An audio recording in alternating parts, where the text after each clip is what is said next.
Oh, voilà, voilà. On met d'abord petite musique là et on danse. Voilà. Aïe. Ça, c'est une journée qui était tellement bonne à moi jusqu'à... Voilà.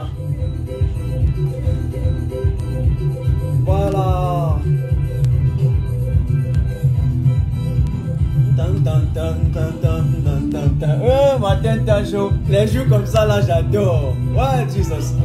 Ouais. On votre canto. On votre canto. Hey. Right. Les gars, partagez-moi les choses. On va danser. Je regarde d'abord. Je vois comment il veut faire pour partager d'abord dans mon inbox. Dans ma page, dans ma deuxième page.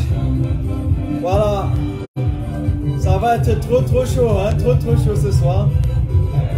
Trop chaud. Mais pourquoi ça fait ça? Voilà, c'est bon. Notre président, quand notre président, le peuple t'a choisi. Quand notre président. On fait quoi? On vote canto. On vote canto. Président.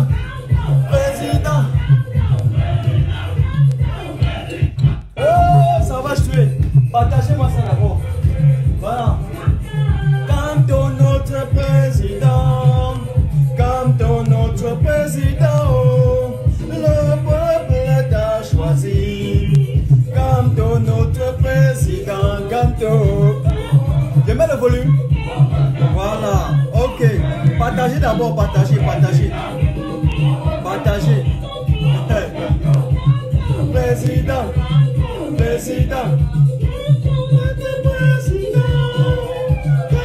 Notre président, le peuple t'a choisi. Bon, comme vous ne pouvez pas partager, je danse d'abord. Ne m'appelez pas surtout, hein. Voilà. Tous ceux qui aiment que je danse là.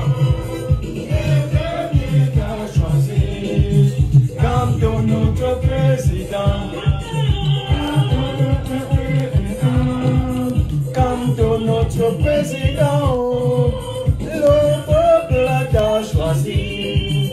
Comme notre président, comme toi, allez.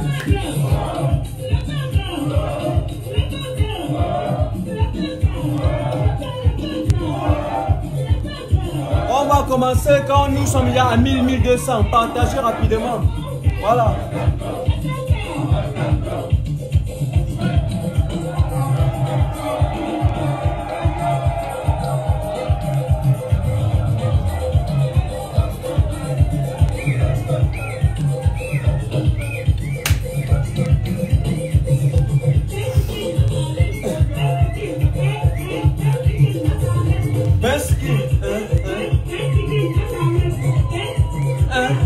Oh, c'est chaud ce soir. Partagez-moi la chose, dis donc.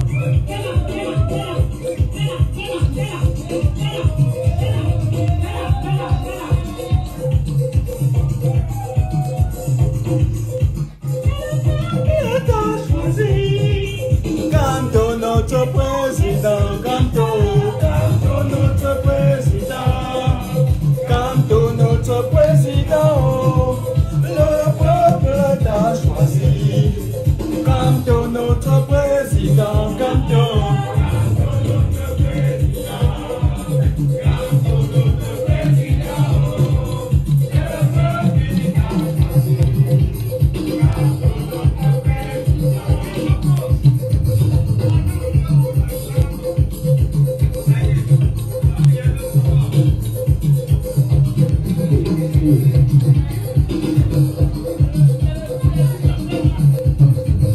on n'a pas encore 2200. Partagez encore, dis donc. Voilà.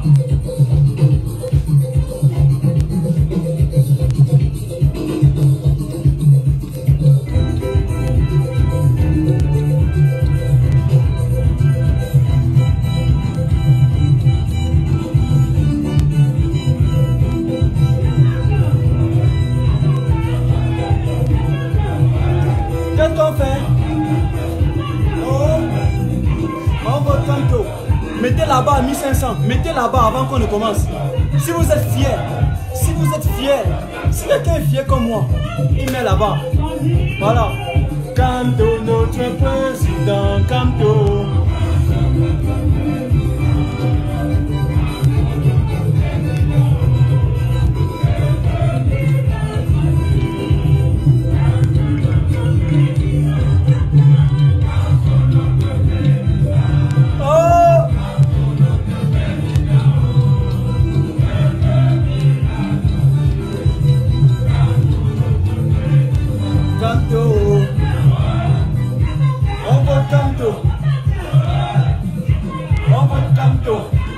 Président.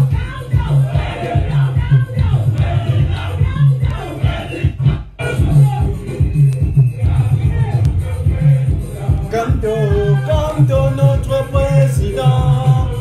Kamto, notre président. Vous n'envoyez pas les cœurs. Vous n'êtes pas fiers. Vous n'êtes pas fiers.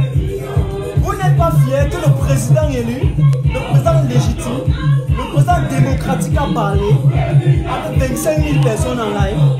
Hein? 25 000 personnes sont-ils dévastatrices?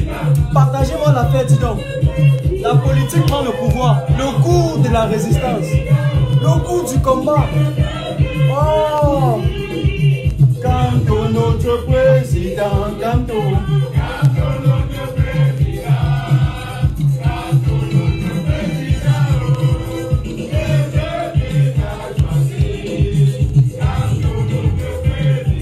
Kamto. Mais je suis en train de danser, non? Comment tu... Non. J'ai tourné les reins jusqu'à ce que c'est fini. Partage encore une fois. J'ai dit qu'elle commence quand c'est 1500. Voilà. On est à 1400. Partagez encore. Voilà ça donc.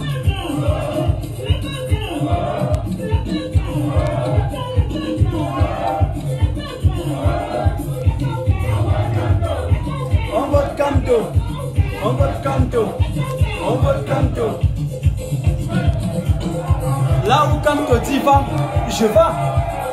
Je vais. D'ailleurs, prochainement quand il va dire va, je vais courir. Parce qu'on a l'impression que quand Kamto dit va, pendant qu'on part, il prend la vitesse du soleil. Donc désormais quand il dit va, je cours.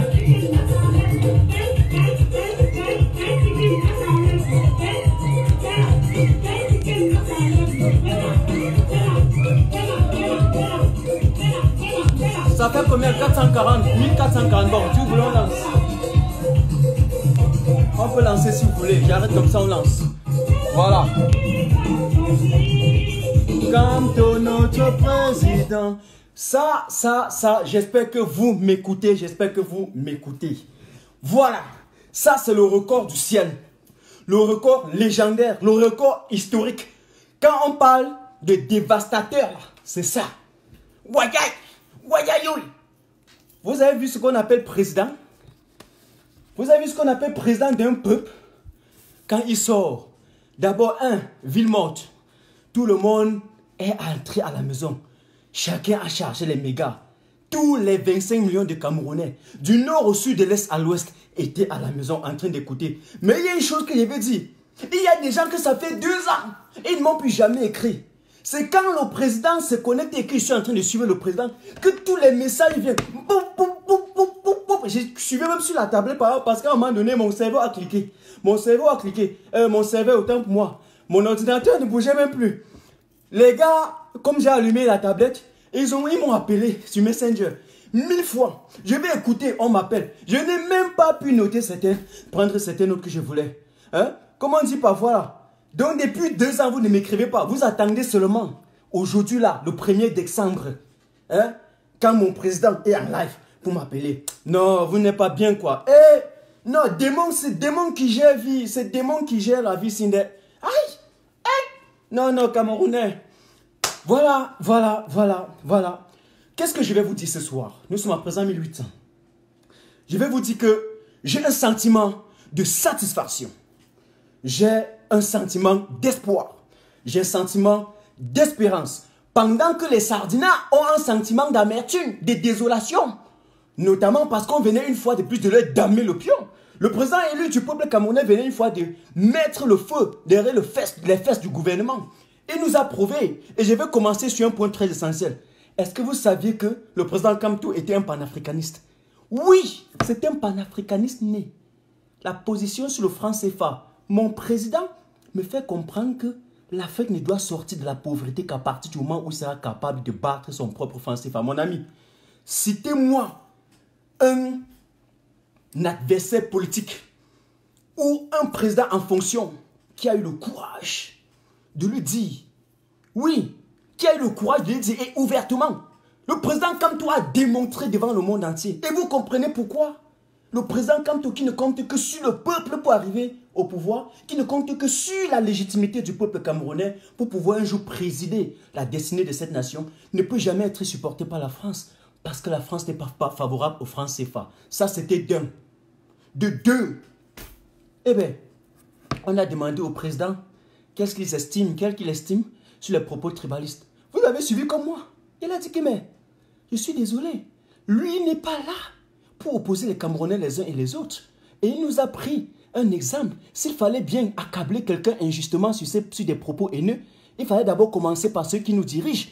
En commençant d'abord par mettre Jean de Diable Momo, qui a prouvé à mon Dieu Vision, à tout le monde entier, à ce qu'il pouvait assimiler sa communauté à la communauté juive pour enfin démontrer à cette communauté, une communauté qui se gargarise de détenir l'économie. Et donc c'est parce que les juifs faisaient la même chose qu'il leur a écrasé. Et donc il a parvenu comme ça par une démonstration fallacieuse en tant que sophiste de dire aux Camerounais que de présenter aux yeux du monde entier que non, comme on avait écrasé les juifs là, c'est comme ça qu'on pourrait également écraser sa communauté. Ça, ce sont des propos haineux.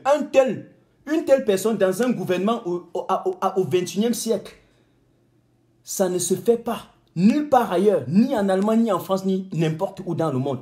Un monsieur qui tient un tel propos ne peut pas encore être dans un gouvernement. D'ailleurs, il sera traqué. Le président Kamto nous a démontré qu'il était un rassembleur. Il nous a démontré cela. Oui, pour ceux qui doutaient, ses propos tenus au niveau du Conseil constitutionnel, il vous a clarifié sur cette position. Alors, j'ai quand même pris quelques notes. Ça, c'était en guise de prologue. Nous avons on devait faire 30 minutes, mais on va réduire ça à 20 minutes. Salut Samuel, salut Charlie et tous ceux qui sont connectés. Voilà. J'ai pris quelques notes. Le président a quand même essayé de nous éclaircir. Ok? On dit parfois que ce qui se conçoit bien, s'énonce très bien et les mots pour les expliquer arrivent aisément. Donc le président, en termes clairs, fin intellectuel, stratège qu'il a, il sait utiliser les bons mots, de telle façon que le planteur de Macabo au village, de telle façon que même le petit paysan qui est au niveau du village peut bien comprendre la politique et l'économie. C'est ça un président. C'est ça le président. C'est-à-dire que quand il parle, du haut cadre de l'administration jusqu'au petit paysan du village, on s'assoit, on se reconnaît en lui. C'est un discours légendaire. Eh bien,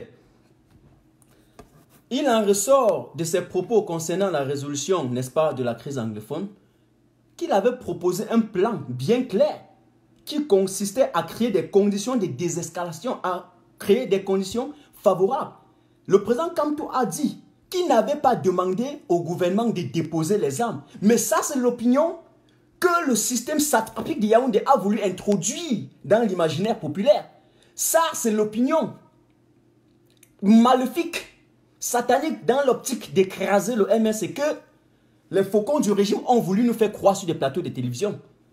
Le président ne leur a pas dit de déposer les armes en tant que gouvernement conventionnel. Il a dit ceci, qu'il faut créer des conditions favorables aux Ambazoniens, ok, de déposer les armes. Il va falloir que les Ambazoniens qui viennent pour déposer les armes sachent que il y a les garanties qui ne seront pas arrêtées. Parce qu'il s'agit là d'un équilibre de la terreur qui est en train de régner. Mais on ne peut pas dire à une partie de déposer les armes sans leur donner une garantie, sans les assurer qu'après avoir déposé, on ne doit pas les mettre en prison. Et pour le faire, il fallait d'abord libérer ceux qu'on a retirés en prison. Le président nous a affirmé que si on libérait ceux qui étaient en prison, ils étaient mieux placés pour chercher les vrais auteurs capables d'aller négocier. Et si ce sont ceux qui sont en prison parce qu'ils sont des acteurs clés de la crise anglophone qui choisissent des auteurs pour aller à la table de négociation, eh bien, il s'ensuit logiquement qu'on va résoudre la crise. Ça, c'est clair et net. Voilà. Et il y a également une autre question, ou disons plutôt, il essaie d'épiloguer sur une thématique concernant les élections. Ok. Il a dit, le président dit que c'était normal qu'il parte aux élections présidentielles 2018, mais pas aux élections locales. Aller aux élections présidentielles était une façon de mettre le Conseil constitutionnel dos au mur. C'était une possibilité de damer l'opinion et de démontrer à la face du monde comment est-ce que le système est fraudé. Ok? C'est une façon d'identifier les failles, les dérapages et les multiples dysfonctionnements de cet appareillage mis sur pied pour juste favoriser le pouvoir d'un satrape qui est là depuis 40 ans. Le président Maurice Kamto nous a démontré cela. Et donc, il avait forte raison de ne pas aller maintenant aux élections locales. Oui. Pourquoi? Il s'est dit que, mais comment on doit aller aux élections dans des conditions où il y a 20% de la population, bref, 2 régions du pays, qui font, à l'instant où nous parlons, le théâtre d'un conflit sanglant qui a déjà laissé 3000 morts, plus de 600 000 déplacés internes et des milliers, n'est-ce pas, de réfugiés dans les zones anglophones. On a vu le gouvernement camerounais qui essaie un peu de recevoir les réfugiés centrafricains. Un malade qui est sur le lit de l'hôpital et qui tente, il veut aussi aider les autres. En clair, vous n'arrivez pas à manger, mais vous voulez jouer au chevalier blanc. On ne peut pas le faire. Le gouvernement doit d'abord reprendre tous ces gens-là qui sont au Nigeria. Il doit d'abord redonner le travail à ces filles-là qui font maintenant la prostitution. Et oui, c'est ce que le professeur est en train de dire ici. On ne peut pas les laisser se déplacer comme ça. Et avec toute cette circonstance-là, on déporte pour aller aux élections. Il a refusé ça. Ça, c'est clair. Oui. Mais il nous semble quand même que le 30 octobre, il a fait une sortie. Parce que les journalistes ont voulu un peu coincer mon président en disant que mais, le 30 octobre 2019, vous avez fait une déclaration lorsqu'il y avait la réunion des Amazones du MRC en disant que non, ils vont se préparer pour aller aux élections. Mais attention, le président dit très clairement qu'au moment où il dit cela, il pensait et il savait qu'entre-temps, les choses vont changer. Mais du 30 octobre jusqu'à ce qu'on convoque le corps électoral, et même après ça, ils n'ont pas pu cesser le feu, ils n'ont pas pu libérer les prisonniers anglophones, ils n'ont rien fait. Et donc, c'était normal qu'entre-temps, lui, il dit qu'il ne doit pas aller aux élections. C'est un piège, ils ont posé le piège, M. Biya est tombé, point final. Et on passe là. On va épiloguer, ça c'est un premier débriefing, demain on reviendra. Voilà. Donc, voilà ce qui s'est posé. Et il nous a démontré que la décision ne vient pas de lui. La décision ne vient pas de lui. La décision n'est pas participer. Ça ne vient pas de lui seul. Parce qu'ils ont au MRC un conseil national. Et donc, ils ont convoqué tout un conseil. Et ils ont discuté démocratiquement. Les gens ont émis des opinions. Et donc, c'est à la suite des idées contradictoires au sein des membres du Conseil national du MRC qu'ils ont décliné cette conclusion que vous avez vue, carrément, de boycotter. Avec toute logique, et tout le monde est d'accord. Moi, je suis d'accord, vous êtes d'accord. Chacun a été d'accord sur ce point. Il a éclairci sur ça. Donc, pour ceux qui veulent dire que mon président est incohérent, on vous envoie un peu vous balader. Voilà, propre. Hein, les gars, on a suivi ça ensemble, non? Est-ce que j'ai menti? Il y a également une autre question qui ne cesse de faire couler assez d'encre et de salive. Oui, les alliances avec le MP, bon, je ne connais plus trop, le parti de Paul-Éric Kingé. Paul-Éric Kingé aurait déclaré sur des plateaux de télévision, ne m'écrivez pas, je suis en live. Paul-Éric Kingé aurait déclaré sur des plateaux de télévision que le président, qu'ils avaient des accords qu'ils ont signés, disant qu'on allait l'octroyer complètement le Mungo. Eh bien, c'était une déclaration, je ne veux pas dire fausse, parce que moi, je vais plutôt dire non fondée. C'était une déclaration qui devait s'aimer tout simplement le désordre entre les alliances qui les liaient, parce que le président Kamto nous a dit ce soir que les accords qui les liaient d'abord pour les élections présidentielles et aussi pour les élections de proximité, mais précisait très bien que pendant les élections locales, dans le Mungo, où comme Paul-Éric Kingé a été maire plusieurs fois, alors si le parti de Paul-Éric Kingé est plus implanté, eh bien, on va appuyer son électorat dans cette zone-là. Mais si par conséquent, c'est plutôt le MRC qui, entre-temps, s'est bien implanté là-bas, et qu'on voit que c'est le MRC qui est mieux placé pour remporter les sièges là-bas, ils vont encourager le MRC. En clair, c'est normal. C'est normal. Eh bien, PEC nous a fait comprendre que non, on avait signé que personne ne doit passer dans le Mungu. Donc, mon président a essayé d'éclairer la lanterne des Camerounais sur ces points. Et d'habitude, lorsqu'il dit va, je vais. Donc, je reste avec cette position-là. Il a très bien sous-tendu d'ailleurs sa position. Je salue Bordeaux qui nous suit, Delphine, Sandrine, Rodrigue également. Ok?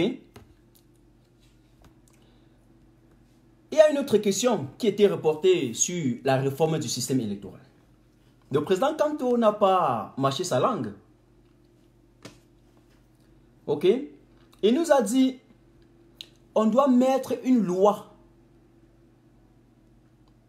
pour supprimer cette incongruité, cette ambiguïté qui existe actuellement et qui veut nous faire croire qu'il n'y a que les PV d'Elecam qui doivent faire foi. En clair, pour ceux qui ont suivi le live que j'ai fait avant-hier, portant réellement sur le code électoral, ce point-ci va encore plus vous éclairer. Pourquoi?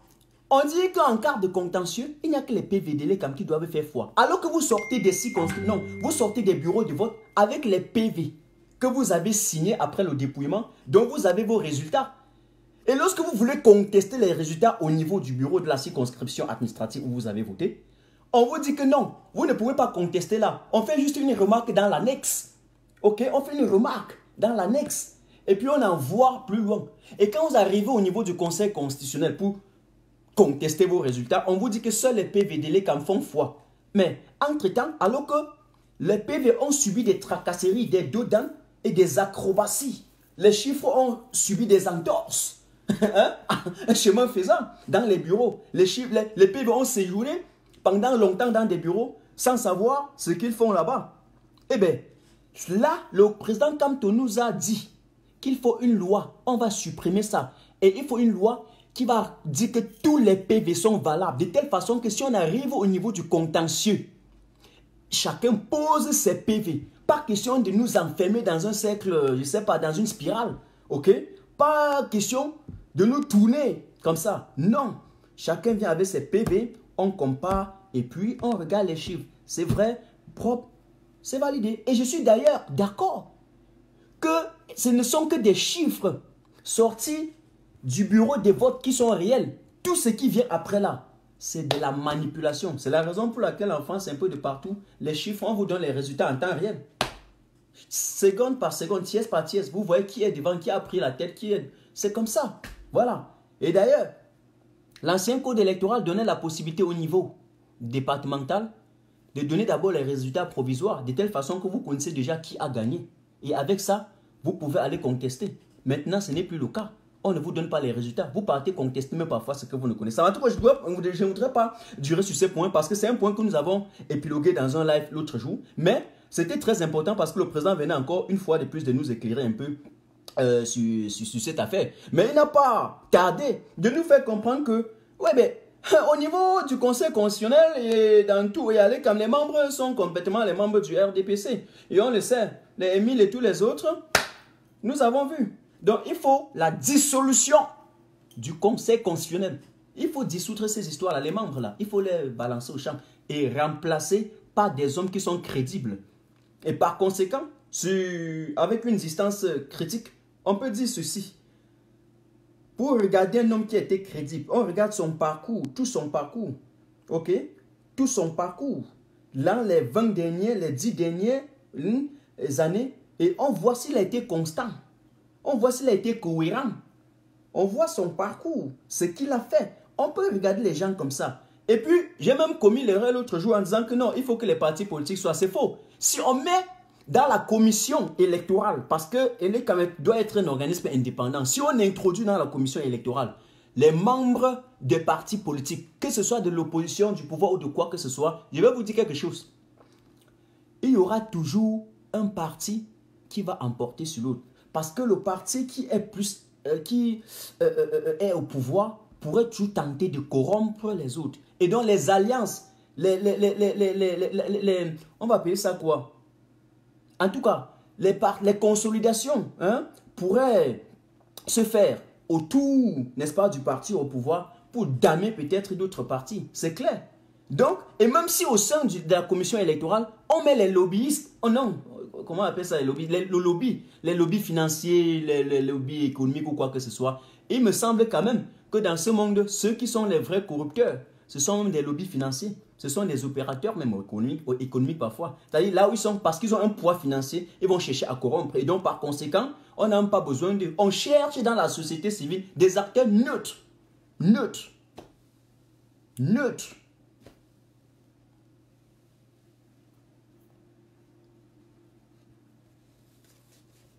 Je salue la matière du quat. Il y a également, on lui a demandé que, mais comment, M. Biya va faire comment pour pouvoir prolonger alors les élections une fois que le MSC boycotte? Est-ce que ce sera possible? Il est clair, il en ressort distinctement qu'il y a la possibilité. En tant que chef d'État légal, qu'est-ce qui peut se passer? Il a encore la Constitution et toutes les lois en sa position, pas pour manipuler en sa faveur. Mais il peut envoyer là un projet de loi. Il a encore la majorité à l'Assemblée nationale, la majorité obèse qu'ils ont volé et violé. Il faut bien le dire parce que ça c'est du vol et du viol électoral. Et par conséquent, qu'est-ce qui se passe? Ils peuvent discuter, proroger tout simplement les mandats des députés et des maires comme ils l'ont fait. Parce que dans les conditions normales, les élections devaient déjà s'être passées depuis. Okay? Mais ils ont prorogé. Il en va de soi qu'ils peuvent faire la même chose parce que l'ultime, actuellement, l'objectif maintenant, ce n'est pas les élections. La priorité doit porter sur le NOZO, sur le code électoral. Et après ça, on peut organiser les élections dans des conditions où chaque membre sera, chaque acteur politique va au moins avoir l'espoir ou l'espérance qu'il pourra avoir la chance comme les autres de gagner. Et même s'il l'aurait perdu, il peut savoir que non, ça c'est dans des conditions de transparence normales. Ok, donc voilà, je ne veux pas revenir sur l'économie, je vais laisser cet aspect parce qu'il est évoqué, mais demain nous allons revenir tous sur ça parce que plusieurs vont travailler. Ok, je salue Seda, je salue également Evelyne. Vous savez, il y a une chose qui me fait toujours mal. Le fait de constater que le corps d'Amadou Ahidjo est toujours à l'extérieur. Et lorsque j'ai observé comment le président Kamto parlait de cette situation, j'ai eu un sentiment d'amertume. J'ai eu un sentiment, j'ai été complètement désarçé, j'étais ahuri. J'étais touché. Vous savez pourquoi? Parce qu'il faut être méchant, consubstantiellement mauvais. Il faut être un démon pour recaler le corps de son prédécesseur à l'étranger. C'est lui qui t'a placé au pouvoir. Il t'a pris comme ça et t'a donné le pouvoir. Il faut être méchant. Et donc, ce qui m'a touché est que le président Kamto, il affirme devant 25 millions de Camerounais que même si il arrivait que entre lui et M. Biya, c'est M. Biya qui part avant lui, il ne pourra jamais laisser qu'on traîne son corps n'importe où. Parce que le corps est sacré. Ça, c'est un message fort qu'il a passé aux gens. Et c'est un message rassembleur. C'est un message paisible. C'est un message de paix.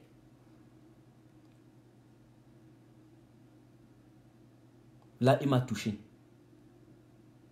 Et avec ça, vraiment, je pense que ceux qui nous administrent, parce qu'il faut le dire, s'ils ont encore un cœur humain, un cœur de l'humanité, ils vont comprendre que les Camerounais souffrent.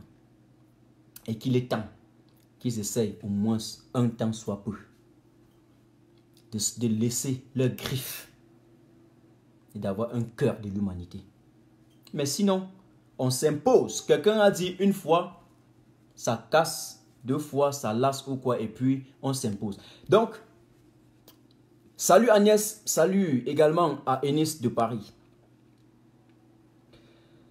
Le président Kamto nous a démontré parfaitement que parce que M. Biya était incapable pendant 37 ans à rendre hommage et à vénérer nos anciens combattants et tous les figures de la nation. D'ailleurs, tout ça est dans son programme politique. Il y a quelques petits crétins qui envoient les têtes de mort. Vraiment, envoient les cœurs pour les contrecarrer. Envoie les cœurs pour les contrecarrer, pour que nous puissions finir dans les bonnes conditions. Il a prouvé d'ailleurs, c'était dans son plan, c'était dans son programme politique et c'était dans sa démarche depuis 2012 qu'il ne peut pas rester comme ça sans avoir un endroit où on peut rendre hommage et reconnaître nos idoles, nos martyrs et ceux qui ont versé leur sang, notamment pendant les périodes d'indépendance, pour que nous puissions conquérir ces petits espaces de liberté que nous avons aujourd'hui. Je ne les cite pas, on reviendra sur ça. Je salue Bertrand Tchapoua qui nous suit également ce soir. Sur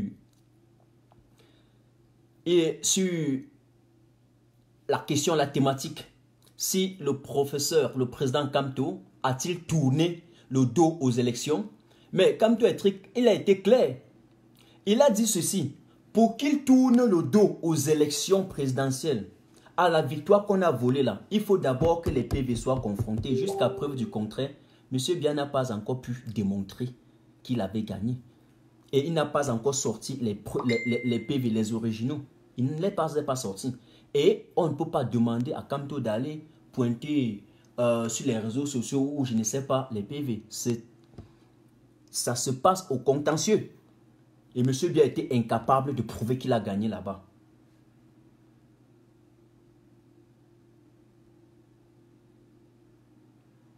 Je l'ai suivi également parce que lorsque vous suivez un idole, lorsque vous suivez un intellectuel qui est pour vous en fait une image, ok, celui en qui vous retrouvez, alors il faut toujours essayer de noter quelque chose et les points sensibles, ok. Sur la crise anglophone, il avait carrément demandé, lorsqu'il a lancé le plan national de la résistance, le président Kamto avait dit qu'on fermait les boutiques et quand il avait demandé, il avait dit en solidarité aux populations anglophones. Donc il est cohérent. Il est cohérent. Il n'est que cohérent. Donc si aujourd'hui il dit qu'il ne participe pas aux élections, parce qu'il faut d'abord résoudre la crise anglophone, ça démontre à suffisance qu'il a remis ça au cœur de sa préoccupation. C'est un être humain. D'ailleurs, sur ça, il a aussi prouvé à plusieurs autres que si quelqu'un était là, peut-être dans le MRC pour protéger les petits postes, il faut qu'il sache que ce n'est pas ça. Il faut mettre d'abord l'intérêt général devant. Salut Jean Chinda qui vient d'arriver là. Vous avez suivi? J'ai été galvanisé. C'est-à-dire qu'à chaque point, à chaque phrase prononcée, à chaque mot prononcé, vous vous reconnaissez. Et vous vous dites, non, je n'ai pas commis l'erreur de suivre la bonne personne.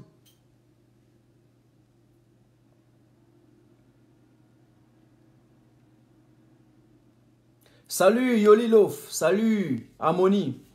Et je vous demande d'envoyer plus de cœurs et de likes pour contrecarrer cette force cybercriminelle. Parce qu'il y a autant de sardinats dans le live aujourd'hui. Voilà, nous avons encore une quinzaine de minutes comme ça à divaguer.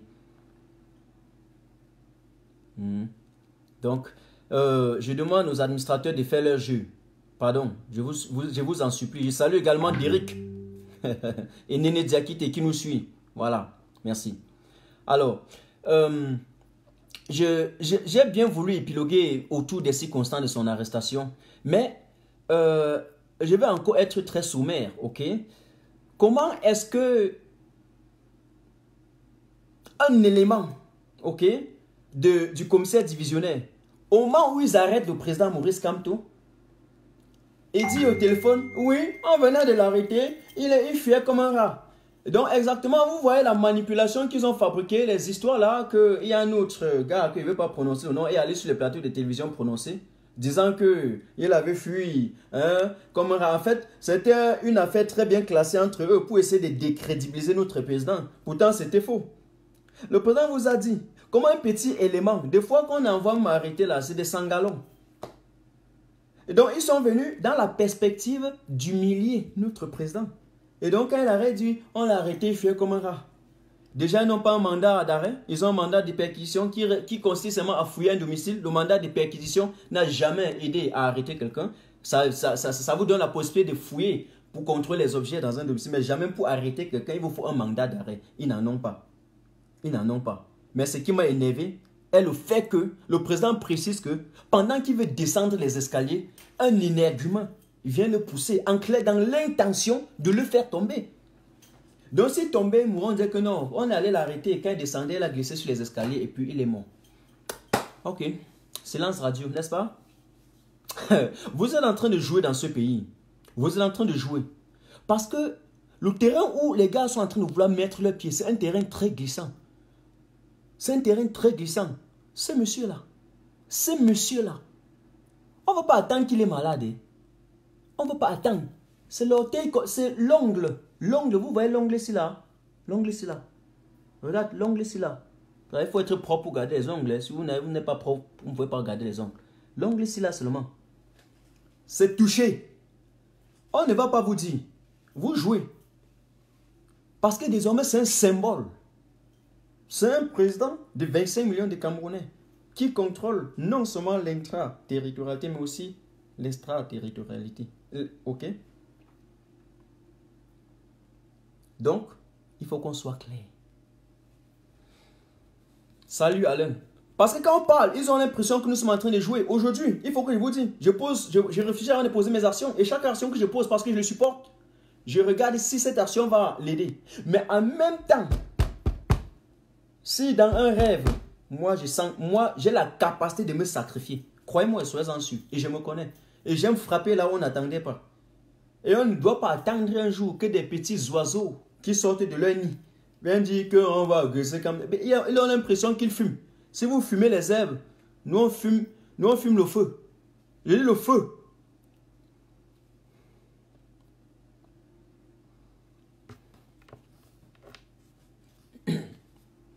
Ok. Bon. Il y a une question piège là qu'on essaie toujours de lui dire. On dit que le 12 juin 2018, le président a porté plainte contre Kavaye Dibril. La partie s'y me plaît jusqu'à.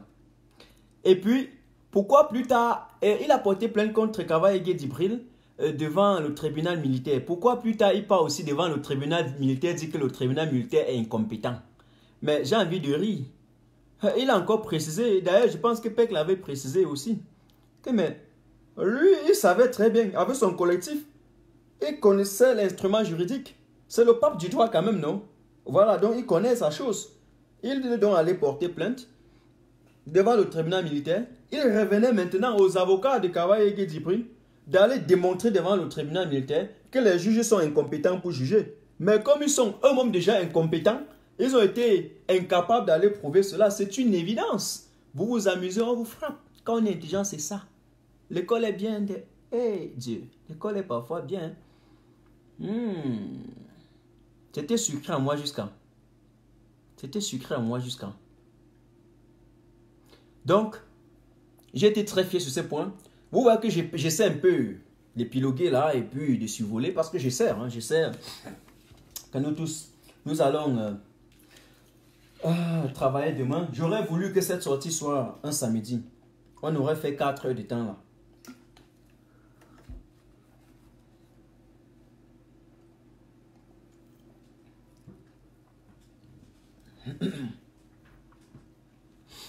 Est-ce que le président Maurice Kamto a négocié pour sa sortie de prison? Zéro. Le président n'a jamais négocié. Pire, la présence du président Maurice Kamto en prison, chaque heure et chaque seconde qui passait, chaque minute qui passait, était la crucifixion de M. Biya.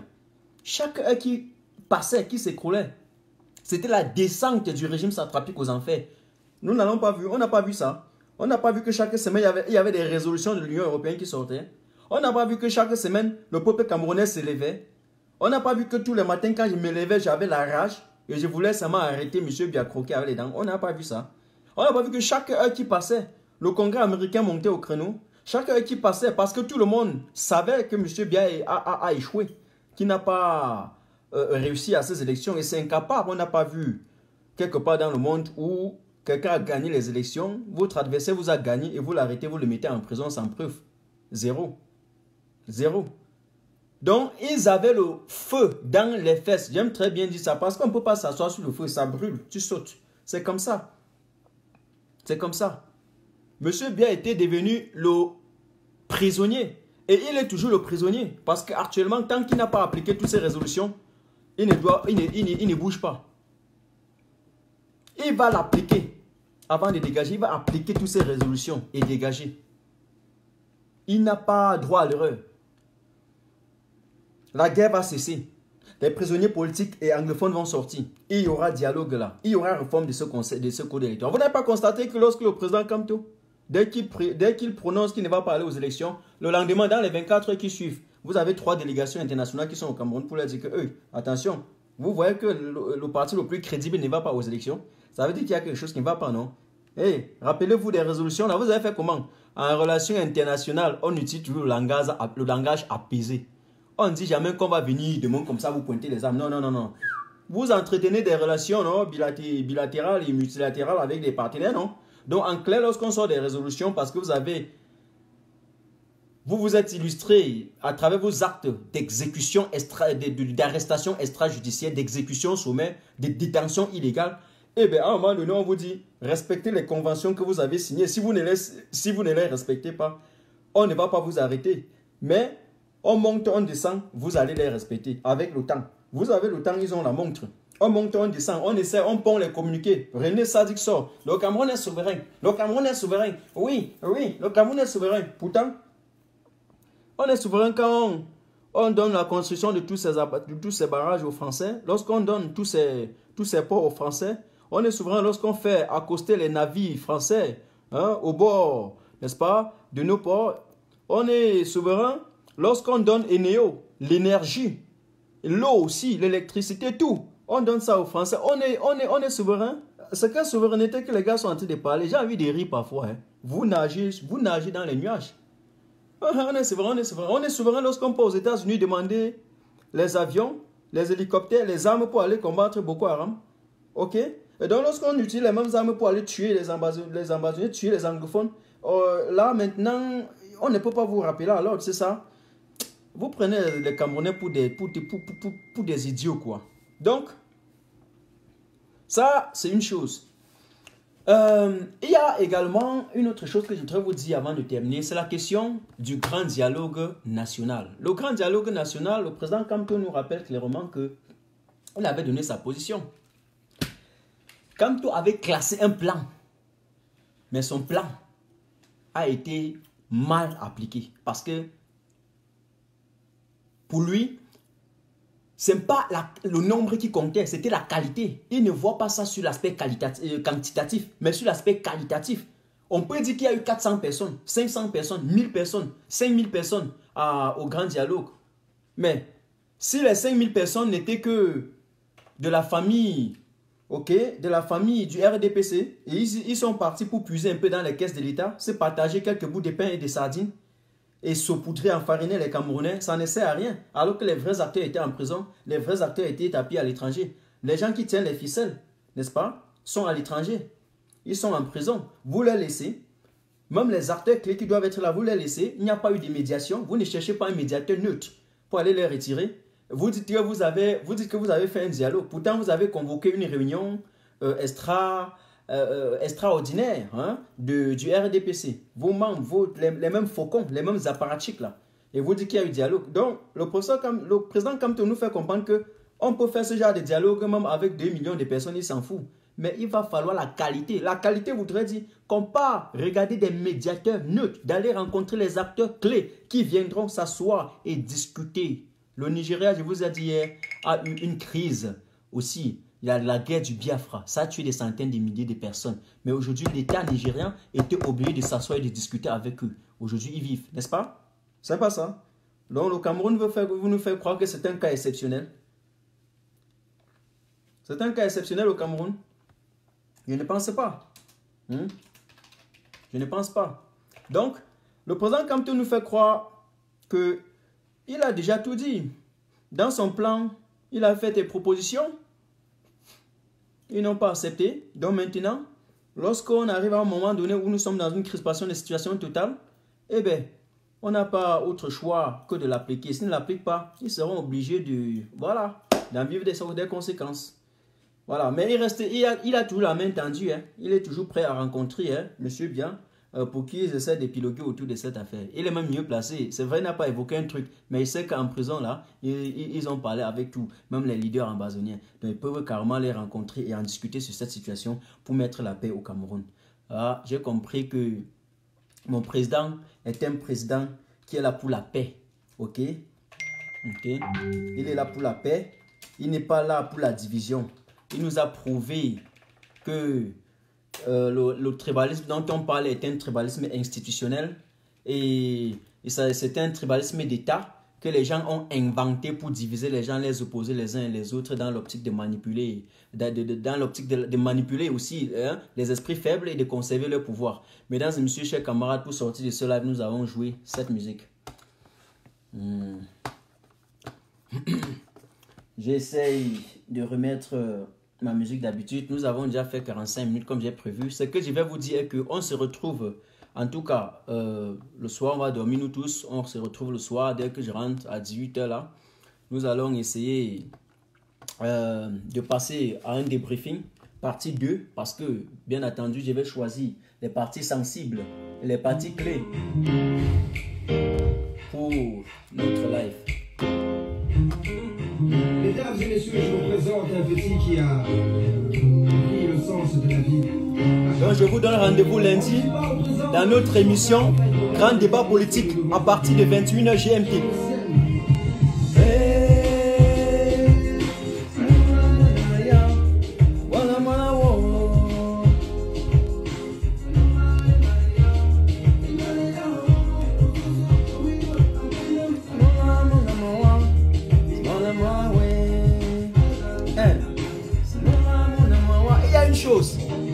Dormez moins et travaillez plus. On va tout sortir à 6 h. Des fois, je me couche même à 2h30 ou à 3 h. Et à 6 h ou 7 h, je me lève comme vous. C'est très difficile de le concevoir parce que les gens ont pris l'habitude de dormir. Le sommeil n'apporte rien. Des fois, j'ai même les yeux rouges. Le sommeil n'apporte rien. L'Afrique n'est pas développée parce qu'on passe autant à dormir. Vous pouvez dormir 5 heures de temps, 6 h, c'est bon. Moi, si je me couche à 2h30, je me lève à 6 h, 7 h, c'est bon. C'est bon. Et puis peut-être le week-end, je rattrape un peu.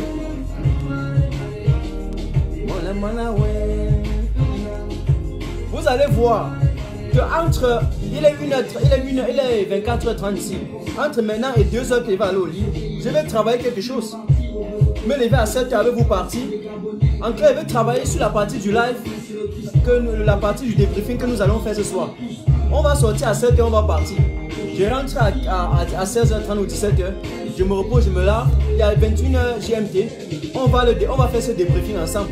C'est ça la vie. Travaillons. Peut-être le jour que je vais faire ce débriefing, je lis. Et en passant, je vous propose de lire.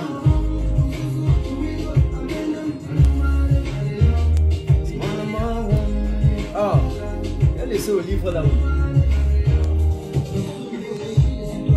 Ah, le fil des Kangana n'a pas de chance ce soir. Hein.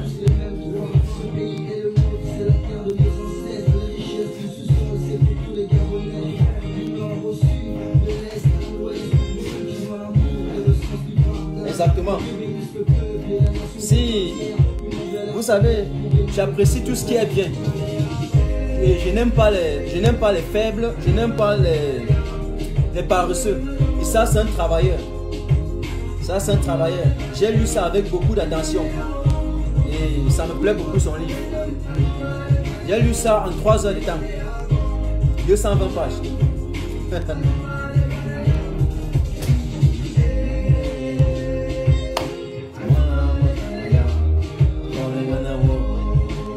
Et j'ai dit aux gens, avant de poser un acte, rassurez-vous que cet acte profite au président Kamto. Surtout si vous le supportez. Maintenant, ce sont d'insulter les autres partis politiques. Ramenons-les dans la direction de la résistance. Amenons-les à se battre pour le peuple, en les critiquant une critique constructive et non les affabulations, la démagogie. Ça n'aide pas. Ça n'aide pas. Voilà. Et pesons, il faut toujours réfléchir avant d'agir. Je remets cette musique pour terminer, pour parler ce que je voudrais dire. Ça, c'est très important. Très important. Mais pour ceux qui vont se déconnecter, ils se déconnectent au fur et à mesure. Utilisons un langage inclusif. La résistance doit être inclusive. Ça doit être inclusif.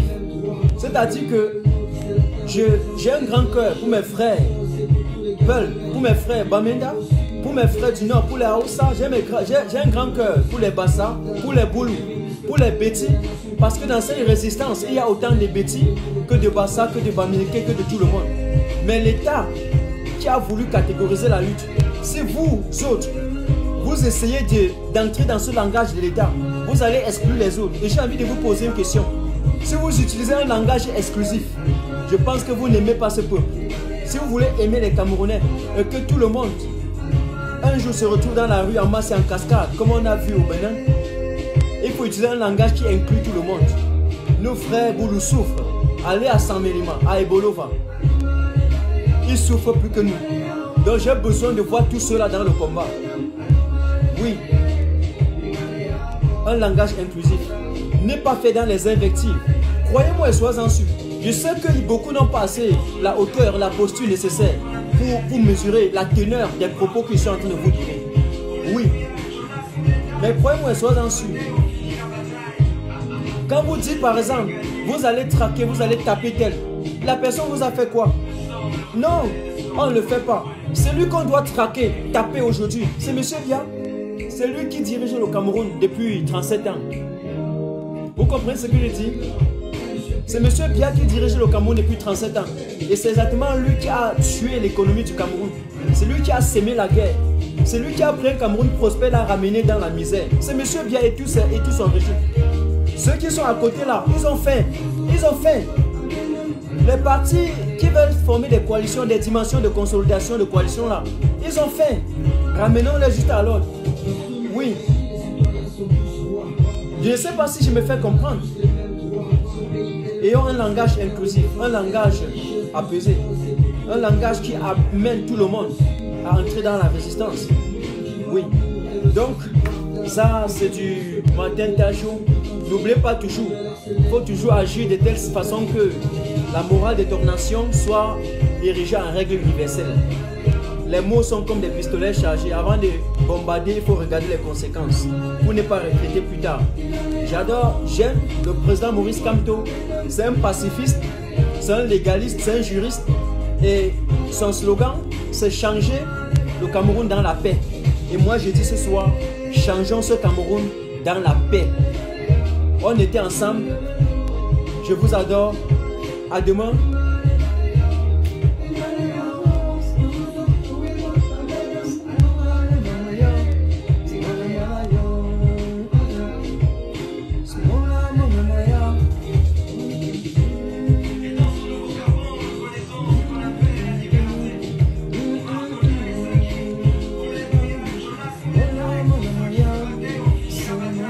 Merci. Ciao, ciao.